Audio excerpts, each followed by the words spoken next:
Ang pagtatanim ng mga seedling ay hindi po biro. Ayan. Gaya niyan, oh, may mga ipot na siya ng manok o kaya chicken manure sa ilalim ng butas.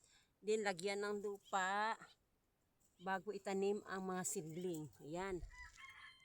Yan ay tips na sa pagtatanim ng ganitong na may kahalong organic din. Kailangan kong bunutin dahil wala nga akong seedling tray. Ganito lang. Before mo itanim ang iyong mga seedling, diligan mo muna ng yung ano niyan din. Ganito lang kasimple mga kaparmas. So, ganyan lang kasimple. Oh, yan. Ang pagtatanim ay hindi biro. Kaya tiyagaan lang. Paswertihan lang kumbaga itong pagtatanim namin kung ito dahil hindi talaga umulan to sa amin.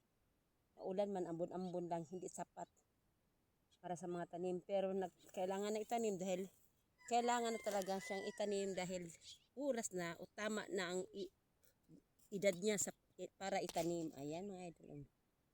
Ayan. Happy farming!